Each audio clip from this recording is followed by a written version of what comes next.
ادب و احترام کے ساتھ ملک و ملت کی فکر رکھنے والے، انسانیت سے محبت کرنے والے، جذبہ سلوک کے ساتھ ہمدردی رکھنے والے اور نوجوانوں کے نہایت ہی بے باک ترجمان، اور سب سے بڑی بات یہ ہے کہ امارت شریعہ بہار اور اڑیسہ کے ماتھے کے جھمکا اور ماتھے کے ٹیکا ہے آپ کو جو عزتیں حاصل ہوئی ہیں وہ اللہ تبارک و تعالی نے اس غیب کے خزانے سے عطا فرمایا ہے جو کم لوگوں کو نصیب ہوتا ہے۔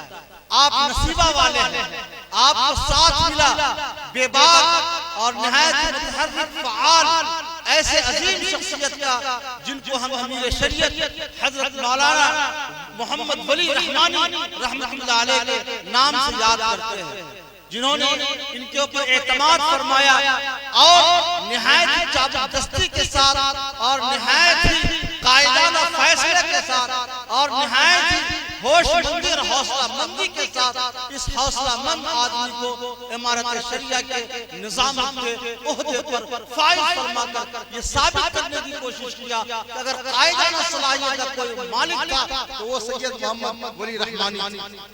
اسی لیے میں ان کے بارے میں میرے استاذ نے وہ ہدایت نو کو میں نے چند اسباق پڑھے تھے جامعہ رحمانی منگیر میں، اسی لیے میں ان کے بارے میں کہا کرتا ہوں کہ صدیوں میں ایسے لوگ پیدا ہوتے ہیں جن کو اس بات کا شرف حاصل ہوتا ہے کہ وہ شاہ عبد القادر جیلانی رحمۃ اللہ علیہ کے خاندان سے ہوں اور وہ مولانا علی منگیری کے پوتا ہوں، منت اللہ رحمانی رحمۃ اللہ علیہ کے فرزند ہوں اور پھر خود وہ اس عظیم عہدے پر فائز ہوں۔ میں بڑے ہی صبر کے ساتھ آپ کی آمد کا منتظر تھا اور میں آپ کو مدھوبنی کے ایک پروگرام میں بلاتے ہوئے اقبال سے شعر حاصل کر کے کہا تھا، نگہ بلند سخن دل نواز جاں پر سوز، یہی سفر میر کارواں کے لیے بہت ہی مختصر وقت میں مولانا اپنا خطاب فرمائیں گے اور نہایت جامع آپ خطاب فرماتے ہیں، سلجھی بھی بات کرتے ہیں، بڑے ادب و احترام کے ساتھ در شبلی اور شبلی ثانی کے در پر حاضر دیتا ہوں اور گزارش کرتا ہوں کہ آپ تشریف لائیں، کچھ باتیں ایسی کہہ جائیں ہم سب کے لیے مشعل راہ ساتھ۔ والصلاة والسلام على نبينا مولانا سيد المرسلين وآله وأتباعه إلى يوم الدين وبعد، فأعوذ بالله من الشيطان الرجيم، بسم الله الرحمن الرحيم، إنا نحن نزلنا الذكر وإنا له لحافظون، وقال تبارك وتعالى إن هذا القرآن يهدي للتي هي أقوم، آمنت بالله صدق الله مولانا العظيم وصدق رسوله النبي الأمين الكريم ونحن على ذلك لمن الشاهدين والشاكرين والحمد لله رب العالمين۔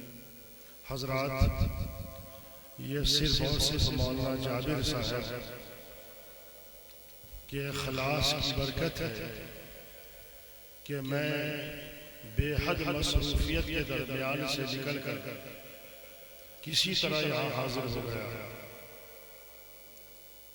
میں ابھی چند دنوں پہلے جب مکہ المکرمہ میں تھا تو جناب قاضی اخلاق صاحب نے مجھے لکھ کے بھیجا تھا مولانا کے تعلق سے کہ یہاں ایک پروگرام ہے۔ میں نے یہ کہا تھا کہ اگر زندگی سلامت رہی اور بہت زیادہ مجبوری نہ رہی تو حاضری ضرور ہوگی۔ میں کوئی تقریر کرنے والا آدمی نہیں ہوں، اس لیے اگر لوگ چلے گئے ہیں آرام کرنے کے لیے تو اللہ نے رات آرام کے لیے بنائی ہے، انہوں نے اچھا کیا ہے۔ جو لوگ راتوں کو جاگ کر ملت کی فکر کرنے والے لوگ ہیں وہ اسٹیج پر تشریف رکھتے ہیں اور چند لوگ سامنے ہیں۔ انہی چند لوگوں کے ذریعے سے اللہ تبارک و تعالی ہمیشہ بڑا کام لیا کرتا ہے۔ میں بہت خوش ہوتا ہوں ان لوگوں سے اور بڑی دعائیں دیتا ہوں ان لوگوں کو جو مشکل حالات میں دور دراز کے علاقوں میں جہاں زندگی کی سہولیات نہ کے برابر ہے وہاں وہ آدمی اللہ کے رسول جناب محمد رسول اللہ صلی اللہ علیہ وسلم کے سچے دین کی اشاعت، تبلیغ، تعلیم، تدریس اور ترویج میں اپنے آپ کو لگایا ہوا ہے۔ ایسے تمام لوگ فرشتوں کی دعاؤں کے مستحق ہیں اور تمام صلحاء اور نیک حضرات کی دعاؤں کے مستحق ہیں۔ اس بستی میں میرا پہلی بار آنا ہوا ہے۔ مولانا جابر صاحب، ان کے صاحبزادہ جناب حماد صاحب بھی میرے رابطے میں آج بارہا آتے رہے۔ مجھے یہ محسوس ہوا کہ یہ نوجوان متحرک ہے اور فعال ہے، فکر مند ہے، اللہ اس سے کام لے گا۔ میری دعا اس نوجوان کے ساتھ ہے۔ میں جب ابھی آ رہا تھا، جلسے میں تو کم لوگ ہیں، لیکن جہاں تک میرے مائک کی آواز پہنچ رہی ہے وہاں بہت سارے لوگ ہیں، سڑکوں پہ ہیں، مائیں بہنیں گھروں میں ہیں، یا مناسب جگہ پر بیٹھ کر وہ سن رہی ہیں۔ میں آپ تمام حضرات سے گزارش کرتا ہوں کہ اگر آپ علماء کی قدر کریں گے، علم کی جگہوں کی قدر کریں گے، اللہ تعالیٰ آپ کی نسلوں کو کامیاب کرے گا۔ ہم نے تجربہ کیا ہے، بڑوں سے سنا ہے اور دیکھا ہے، جو لوگ علماء کی توہین کرتے ہیں، جو لوگ حفاظ کرام کی توہین کرتے ہیں، پہلی لعنت اللہ کی طرف سے اس کو یہ ملتی ہے کہ اس کی نسل میں کوئی حافظ اور عالم تیار نہیں ہوتا ہے۔ بڑے بڑے خاندانوں کو دیکھا ہے جنہوں نے علماء کی توہین کی ہے، اللہ نے ہدایت سے ان کو محروم کر دیا ہے۔ میں آپ حضرات سے گزارش کرتا ہوں، یہ علماء، یہ حفاظ جو آپ کو آپ کے گاؤں میں بڑے چھوٹے نظر آتے ہیں، لیکن خدا کی قسم یہ روئے زمین پر اللہ کے بڑے نیک لوگ ہیں۔ آپ غور کیجئے، ہم ڈاکٹر ہیں، ہم انجینئر ہیں، ہم I S I P S لوگ ہیں، ہم افسر ہیں۔ ایک افسر نے کتنے کو محنت کر کے افسر بنا دیا، ایک ڈاکٹر نے کتنے کو محنت کر کے ڈاکٹر بنا دیا۔ اے اللہ، تو باقی رکھ ان علماء کو۔ اللہ، یہ روئے زمین پر رحمت ہے اللہ کی، جو لوگوں سے بھیک مانگ کر قوم کے بچوں کو پڑھاتے ہیں، قوم کے بچوں کو تعلیم یافتہ بناتے ہیں۔ ایک حافظ کو اس وقت تک چین نہیں آتا جب تک وہ سینکڑوں کو حافظ بنا لیتا ہے۔ ایک عالم اس وقت تک روتا رہتا ہے جب تک کہ وہ علماء کی کھیپ تیار نہ کر دے۔ یہ وہ لوگ ہیں جو اپنے علم کو منتقل کرنے کے لیے پریشان رہتے ہیں۔ یہ وہ لوگ ہیں جو اللہ کے دین کو دنیا میں پھیلانے کے لیے، اللہ کی زمین پر اصلاح کرنے کے لیے نہ جانے کتنی راتوں کو قربان کرتے ہیں اور کتنے دن لوگوں کی سنتے ہیں۔ میرے بھائی، اللہ تبارک و تعالیٰ نے ان کا بڑا مقام رکھا ہے۔ اسی لیے اللہ کے رسول علیہ السلام نے ارشاد فرمایا، خیرکم من تعلم القرآن وعلمہ۔ اے لوگوں، تم میں سب سے بہتر وہ ہے جو قرآن کریم سیکھے اور دوسروں کو سکھائے۔ یہ بہت بہتر لوگ ہیں، یہ بہت بہتر لوگ ہیں۔ میں سماج کے تمام لوگوں سے پیغام دینا چاہتا ہوں، میرے بھائی، ٹیچروں کی، اساتذہ کی، علم دینے والوں کی قدر کیجیے۔ جو لوگ علم دے رہے ہیں، جو لوگ آپ کے بچے کو طور طریقے سکھا رہے ہیں، جو لوگ ایسا مکان بنا رہے ہیں جس مکان میں آپ کے بچے آئیں گے اور آپ کے بچے کو طور طریقے سکھایا جائے گا، کتنے وہ قیمتی لوگ ہیں۔ ایسے لوگوں کی قدر کیجیے۔ جس سماج میں، جس معاشرے میں اہل علم کی عزت ہوتی ہے، اللہ تعالیٰ اس سماج، اس معاشرے کو علم کی دولت سے مالا مال کرتا ہے اور وہ سماج بہت اوپر جاتا ہے۔ اور جس سماج میں اہل علم کی عزت نہیں ہوتی تو اللہ تعالیٰ اس کو اسی طرح فرق کرتا ہے۔ آپ نے قرآن کریم میں حضرت نوح علیہ السلام کا واقعہ سنا ہوگا کہ نوح کی قوم نے حضرت نوح علیہ السلام کا مذاق اڑانا شروع کیا۔ اللہ تعالیٰ نے کیسا غلیظ عذاب کو دیا، ہلاک بھی ہوئے، اور پھر اللہ تعالیٰ نے کس طرح ان کو ذلیل کیا۔ جتنے بھی علم والے، تمام انبیاء علم والے تھے، سب سے زیادہ علم اپنے زمانے میں وہ انبیاء کو ہوا کرتا تھا۔ ان کا جنہوں نے مذاق اڑایا یا تو انہی کی دعا سے وہ ہدایت پر آئے یا اللہ نے اس مذاق اڑانے کی وجہ سے ان کو عذاب میں پکڑ لیا اور اللہ نے ان کو اپنی گرفت میں لے لیا. اور اگر وہ بچے تو اسی نبی کی دعا سے بچے, اسی علم والے کی دعا سے بچے.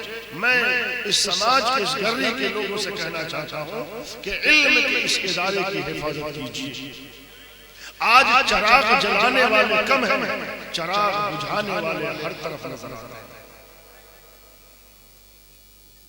خیر کا کام کرنے والے کم اور خیر کے کام کرنے والوں کے حوصلے پست کرنے اور انہیں تیر و نشتر لگانے والے ان پر نہ جانے کتنے لوگ ہوتے ہیں. لیکن اے لوگوں یاد رکھو, اللہ نے ایک غیب سے نظام رکھا ہے ان کی حفاظت کا. فرشتے ان کی حفاظت کرتے ہیں, فرشتے ان کی حفاظت کرتے ہیں.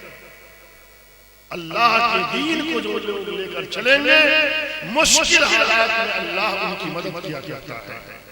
اس لیے مشکلات سے نہ گھبرائیں. مولانا جابر صاحب سے میں یہ کہوں گا, مولانا مظفر صاحب جیسے باصلاحیت لوگ اس حلقے میں رہتے ہیں, متحرک اور فعال لوگ ہیں. اس علاقے کی ایک تاریخ, علم کی ایک تاریخ ہے. یہ وہ علاقہ ہے جس نے دنیا کو سیراب کیا.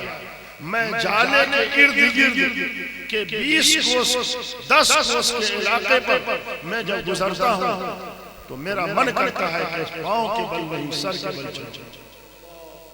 یہ اکابر حضرت مولانا مشارت کریم رحمت اللہ علیہ اور انہوں نے جن لوگوں کی تربیت کی, یہ علاقہ ان بزرگوں حضرت مولانا قاضی مجاہد اسلام صاحب رحمت اللہ علیہ, حضرت مولانا قاسم مظفر پوری رحمت اللہ علیہ جیسے اکابرین اجلہ علماء اور فقہ اور ابھی موجودہ فقیہ العصر امت کے رہبر اور رہنما اور قائد حضرت مولانا خالد صفی اللہ صاحب جیسی شخصیت اور نہ جانے کتنے نیک لوگ اس علاقے میں موجود رہے اور ہیں. تو یہ تو آپ لوگوں کا اللہ کا فضل ہے آپ لوگوں پر کہ اللہ نے آپ لوگوں کو ایسے لوگوں کے درمیان میں وجود بخشا اور اللہ تعالیٰ ان کی جوتیوں کے صدقے میں آپ لوگوں کو دنیا کی ترقی بھی دے رہا ہے. اللہ تعالیٰ دنیا کی ترقیات سے بھی آپ کو نواز رہا ہے. یہ بستی عصری علوم اور انگریزی سے ان کے اعتبار سے مشہور رہی, لیکن مولانا نے اور دوسرے لوگوں نے اس علاقے میں جو مدارس قائم کیے, علم کے اور علم دین کے جو مکاتب قائم کیے, آپ حضرات ان کی حفاظت کیجیے, انہیں آگے بڑھائیے. میری طرف سے 1000 دعائیں ہیں اور اللہ تبارک و تعالی اس شجر کی حفاظت فرمائے اور پھیلائے اور بڑھائے. مدرسے کے کام کرنے والوں سے میں یہ کہوں گا, چند لوگ موجود ہیں, آپ کے سامنے ہمیشہ یہ بات آنی چاہیے. اللہ نے آپ کے لیے قرآن کریم میں فرمایا ہے وَاصْبِرْ عَلَىٰ مَا أَصَابَكَ إِنَّ ذَلِكَ مِنْ عَزْمِ الْأُمُورِ. آپ کو اس راہ میں پریشانیاں ہوں گی, دقتیں ہوں گی, کٹھنائیوں سے گزرنا ہوگا, تانے سننے پڑیں گے, ملامتوں سے گزرنا پڑے گا, نہ جانے کن کن راہوں سے آپ کو گزارا جائے گا. لیکن اللہ فرماتے ہیں وَاصْبِرْ, صبر کیجئے, صبر کیجئے, ان ذالک من عزم الامور. دین کی راہ پر چلنا کوئی آسان کام نہیں. یہ وہ لوگ کیا جاتا ہے, لوگوں کے لیے ہادی وہ بنتے ہیں جن کو اللہ قلب دیتا ہے, جگر دیتا ہے اور قدم میں استقامت دیتا ہے. اللہ تعالیٰ ان کے حوصلے دیتا ہے اور پھر ان حوصلے اور اللہ پر توکل کی طاقت سے وہ آگے بڑھتے ہیں اور اللہ کی نصرت ہوا کرتی ہے. تو ہم لوگ تو اس دین کے ماننے والے, اس مذہب کے ماننے والے ہیں جہاں شروع ہی میں کہہ دیا گیا یؤمنون بالغیب, غیبی نصرت آپ کو ملے گی. ابھی مولانا میں مکہ المکرمہ سے جب مدینہ آ رہا تھا, بدر کے راستے سے گزرا, جب مقام بدر سے آگے بڑھے تو دیکھا کہ بالوں کا پہاڑ ہے, پہاڑ پر لوگ بہت چڑھے ہوئے ہیں, وہاں ہماری بھی بستی. میں نے لوگوں سے پوچھا یہ کیا ہے بھائی, یہ کون سی جگہ؟ حالانکہ میں مدینہ میں کافی دنوں رہا, میں اس جگہ نہیں پہنچ سکا تھا. لوگوں نے کہا کہ یہ جبل ملائکہ. میں نے کہا اس کی تشریح کیجیے. کہا کہ یہ وہی جگہ ہے جب بدر میں اللہ کے رسول دشمنوں کے درمیان گرے تھے تو اللہ نے آسمان سے فرشتے اتارے تھے. جب یہ ملائکہ تو میرے بھائی آسمان سے فرشتے اتارنے والا اللہ زندہ ہے، وہ میرا اللہ آج بھی ہے، اور ہم اسی کی طاقت کے سہارے جیتے ہیں، اسی کے دین کو لے کر چلتے ہیں، اور اسی کے دین کی تبلیغ و تشہیر میں ہم لگے ہوئے ہیں۔ یقیناً اللہ کی مدد ہمارے ساتھ ہوگی۔ میں آپ لوگوں سے بس ایک حدیث کا ترجمہ کر دیتا ہوں، جو لوگ بھی سن رہے ہیں وہ یہ حدیث کا ترجمہ کرتا ہوں، اس کو سن لیجئے، میں اپنی بات ختم کرتا ہوں۔ اللہ کے رسول علیہ السلام نے ارشاد فرمایا، اے لوگوں کن عالماً، عالم بنو، علم حاصل کرو، علم حاصل کرو، عالم بنو، لوگوں کو علم دینے والے بنو، لوگوں کو علم سکھانے والے بنو، او متعلماً، یا علم سیکھنے والے بنو، او مستمعاً، یا علم کو سننے والے بنو، او محباً، اور اگر سن بھی نہیں پا رہے ہو، سیکھ بھی نہیں پا رہے ہو، سکھا بھی نہیں پا رہے ہو، تو اللہ کے رسول نے فرمایا کہ علم دینے والے، علم لینے والے، علم کے سننے والے سے محبت کرو، ان سے محبت کرو۔